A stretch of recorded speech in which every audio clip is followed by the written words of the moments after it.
পাচ্ছেন ব্রাদার, তিনার সন্তান সুবহানাল্লাহ নবী। আল্লাহ পাক বলতে আছেন একজন মহিলা হলো, আরো একজন মহিলা যিনার সুবহানাল্লাহ স্বামী ছিল না, বিনা স্বামীতে আপনার একজন মহা সন্তানের আপনার পৃথিবীর বুকে আগমন করেছেন। শুধু সন্তান তিনি ছিলেন না, তিনি ছিলেন আল্লাহ পাকের একজন নবী, এবং শুধু নবী ছিলেন না, তিনি ছিলেন আল্লাহ পাকের রাসূল। বলেন নামটা কি হতে পারে? জি, আর মুখস্থ করে রেখেছেন জি, হযরতে মা মারইয়াম রাদিয়াল্লাহু তাআলা আনহা। কয়জন হলো? জি, আর দুইজন। বলবো বলবো হ্যাঁ, মানুষ দেখেন ভিতরে আসতে চায় না, মানে সাহস করে কিছু বলতেও পাচ্ছি না। বললেন আমরা লিয়া মানুষ গো, হ্যাঁ আমরা লিয়া মানুষ, কিন্তু আমি লিব না, আমার পরে যিনি আছেন তিনি লিবেন নাকি? আমি লিব না, আমি লিয়া মানুষ, খুব লিয়া, বুঝলেন? কিন্তু আজকে লিয়ার পালা আমার নাই, আজকে দেওয়ার পালা। একবার জোরে বলা যাবে না? ও ব্রাদার, দুইজনের নাম বলে দিলাম। তিনজন হলেন ব্রাদার, যিনাকে তৈরি না করলে পরে সুবহানাল্লাহ মায়ের জাত পাওয়া যেত না। তিনি আপনার আমার জননী, তিনার নাম হযরতে মা হাওয়া আলাইহিস সালাম। আচ্ছা বলো তো, এনার বাবার নাম কি? ওনার বাবা নাই, তোমার মা ছিল নাকি? হ্যাঁ, তাহলে বাবা নাই, আপনারা দলিল আপনারাই দিচ্ছেন, বাবা নাই এবং মা নাই। তিনি কে? হযরতে মা হাওয়া আলাইহিস সালাম। তাহলে আদম নবীর বাপ মা মনে হয় ছিল, হ্যাঁ উনারও ছিল না। আলহামদুলিল্লাহ, এটা একজন বললেন হযরত। জি আচ্ছা, আলহামদুলিল্লাহ, দেখে যান। হ্যাঁ ইন্তেকাল করেছে, আচ্ছা আলহামদুলিল্লাহ। আর কিছু দেবেন নাকি? আচ্ছা ঠিক আছে, মাশাআল্লাহ। আর একজন সুবহানাল্লাহ জননী, তিনার নাম হযরতে মা হাওয়া আলাইহিস সালাম। কয়জন হলো? তিনজন হলো। আর একজন মহিলা যার স্বামী আল্লাহ পাকের সুবহানাল্লাহ খাঁটি দুশমন। কি নাম হবে? হযরতে মা আসিয়া রাদিয়াল্লাহু তাআলা আনহা। তার স্বামী হলো আল্লাহ পাকের খাঁটি দুশমন, মুসলিম জাহানের দুশমন, প্রতিটি মুসলমানের দুশমন, প্রতিটি মুমিন মুসলমানের দুশমন। ও ব্রাদার, আজকে যারা আছে তাদেরও দুশমন, আগামীতে যারা আসবেন দুনিয়াতে তাদেরও দুশমন। তার নাম হলো খাঁটি মিস্টার ফেরাউন। কি নাম বললাম? আচ্ছা আপনাদের গাঁতে এক একটা নাম কি আছে? ফেরাউন আছে? ফেরাউন নাম? আচ্ছা আপনাদের গ্রামে না, উত্তর দিনাজপুরে একটু দেখাতে পারবেন যে কোনো মা তার সন্তানকে ফেরাউন রেখেছে? আর শুনবেন কেমন করে? এই নাম তো আপনার লানাতের নাম, এই নাম তো আপনার গজবের নাম, এই নামের উপরে তো আল্লাহর গজব রয়েছে।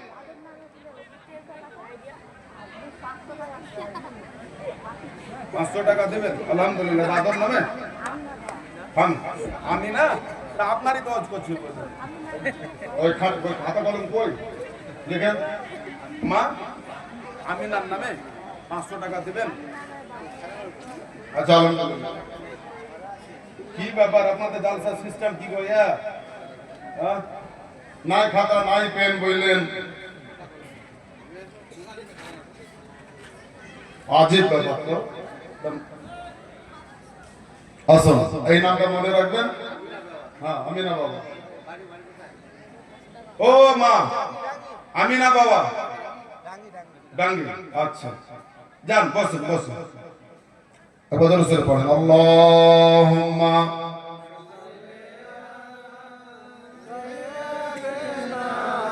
মাওলানা মুহাম্মাদ ওয়ালা আলে সাইয়্যিদানা মাওলানা মুহাম্মাদ সাল্লাল্লাহু আলাইহি ওয়াসাল্লাম। বাবা তাহলে চারজন, তিনার নাম হযরতে মা আসিয়া রাদিয়াল্লাহু তাআলা আনহা।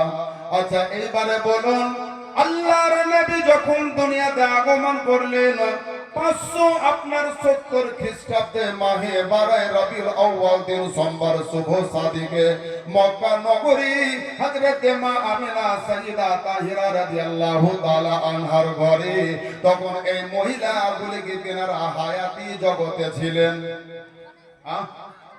ছিলেন? তেনারা কি হায়াতি জগতে ছিলেন? ছিলেন কোথায়? আলামে বারজাখ। বারজাখে দুনিয়াতে তেনারা ছিলেন। ওদের আদার বলার উদ্দেশ্য হলো যে তিনারা হাজার হাজার বছর পূর্বে দুনিয়া থেকে বিদায় নিয়েছেন।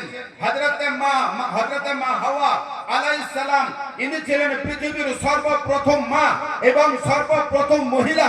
আল্লাহ পাকের সর্বপ্রথম তিনি বান্দি, তিনি দুনিয়ার জমিনে সর্বপ্রথম তেনার কদম পড়েছে। এই মা হাওয়া আলাইহিস সালাম হাজার হাজার বছর পূর্বে দুনিয়া থেকে বিদায় নিয়ে ইন্তেকাল করে আপনার হায়াতের জগৎকে ত্যাগ করে আলামে বারজাখে দুনিয়াতে আল্লাহ পাক তিনাকে হেফাজতে রেখেছেন। হযরতে মা হাজরা তিনি চলে গেছেন, হযরতে মা মারইয়াম তিনি চলে গেছেন, হযরতে মা আসিয়া তিনি চলে গেছেন। আমার নবীর ওসিলাতে যদি সশরীরে মক্কার জমিনের উপরে সুবহানাল্লাহ ইনাদেরকে আল্লাহ পাক যদি পাঠিয়ে দিতে পারেন তা আমার দয়ার নবী আজকে সুবহানাল্লাহ এই ডাঙ্গি কোমারপুর মাদ্রাসায় নবীর নামে যদি দরুদ পড়া হয়, এই দরুদ আমার নবী মদিনা থেকে শুনেন না শুনেন না? একবার জোরে বলেন, শুনেন না শুনেন না? তো তিনাদেরকে আল্লাহ পাক যদি পাঠাতে পারেন আমার নবী এখানে আসতে পারেন না? পারেন না? তিনারা কোথা থেকে এসেছেন? আরবের কোন জমিন থেকে এসেছেন? এই চারজন মহিলা আরবের কোন রাষ্ট্র থেকে এসেছেন? কোথা থেকে এসেছেন? আলামে বারজাখ, বারজাখে দুনিয়া থেকে, বারজাখে আলম থেকে, বারজাখি অবস্থা থেকে আজকে নবীর দরবারে সুবহানাল্লাহ এসেছেন। আমাকে কেন প্রশ্ন করবেন? যত সুন্নি আপনার আলিম উলামা আছে সকলকে আপনি প্রশ্ন করেন, এক কথায় তিনারা বলবেন যে ওনারা বারজাখি দুনিয়া থেকে নবী পাকের মায়ের ঘরে তিনারা এসেছেন। আচ্ছা এবারে বলুন, তিনারা যদি মরে মিটে গেলেন তো এলেন কেমন করে? আরে বলেন বলেন, বুঝতে পারছেন না? পারেন না জি? যদি মরে মিটে গেলেন তাহলে ওনারা এলেন কেমন করে? তার মানে বোঝা গেল যারা মুমিন হবে তাদের দেহ কখনো মাটি খাবে না, যারা আল্লাহওয়ালা হবে তাদের দেহ মাটি খাবে না, যারা নবীর গোলাম হবে তাদের দেহ মাটি খাবে না, যারা আল্লাহ পাকের গোলাম হবে তাদের দেহ মাটি খাবে না। তো তাদের দেহ যদি মাটি না খেতে পারে তো নবীর মাকে কেমন করে খেতে পারে? ব্রাদার, নবীর মাকে যদি খেতে না পারে তা আপনার আমার দয়ার নবীকে কেমন করে মাটি হজম করতে পারে? জোরে বলা যাবে না? জি, হাদিসকে বলতে আছে ইন্নাল্লাহা হারামা আলাল আরদি আন তাকুলা আজসাদাল আম্বিয়া। আরে জোরে বলেন না জি একবার? ও বাবারা, সোনা মানিকেরা, আপনারা দূরে কেন বসছেন বাপ? একটু কাছে আসুন, তিরপল বিছিয়ে দেওয়া হয়েছে। জালসা যদি কামিয়াবি করতে চান বক্তার সামনে আসুন। জি, জালসা কামিয়াবি করতে হলে বক্তার সামনে আসুন। ব্রাদার, মাহফিলটাকে সুন্দর করেন, লাখ লাখ টাকা খরচ করেছেন কেবলমাত্র লোককে দেখাবার জন্য নয়, সুবহানাল্লাহ আল্লাহ আল্লাহ রাসূলকে রাজি করাবার জন্য, দ্বীনি খিদমত করার জন্য, মাদ্রাসাকে জিন্দা করাবার জন্য, যেখানে দ্বীনের শিক্ষা দেওয়া হয়, যেখানে ইসলামের বুনিয়াদ তৈরি হয়ে যায়, যেখানে নবী মুস্তাফার প্রতিদিন সকালে আপনার হাজির হয়ে যায়। জোরে বলা যাবে না? তার কারণ যেখানে নবীর নামে দরুদ পড়া হয়, যেখানে নবীর নামে সালাম পড়া হয়, সেই জায়গাতে সরাসরি আমার নবী হাজির হয়ে যান। কিন্তু পার্থক্য হলো এই, আমরা তিনাকে দেখতে পাই না, কিন্তু দেখতে পাই কিভাবে? ঈমানের আলোতে। জোরে বলা যাবে না? ব্রাদার, তাওহীদের আলোতে, রিসালাতের আলোতে, কোরআনের আলোতে, নবীর মুহাব্বতে, সুবহানাল্লাহ, আমরা নবীর মুহাব্বতের নজরে আমরা নবীকে দেখি। ব্রাদার, নবী আমাদের ইন্তেকাল করেছেন এটা বাস্তব, কিন্তু ওই ইন্তেকাল করেননি যে ইন্তেকাল আপনার আমার হয়ে। সম্মানীয় হাজিরিন, বলার উদ্দেশ্য বাপজি, ওই চারজন মহিলা তিনারা জান্নাত হতে কেউ যেন আপনার সারাবান তহুরা নিয়ে এলেন, কেউ আপনার আতর খুশবু নিয়ে এলেন, আবার কেউ যেন জান্নাতি রুমাল নিয়ে এলেন, আর কেউ যেন আমার নবীর জন্য জান্নাতি লেবাস নিয়ে এলেন।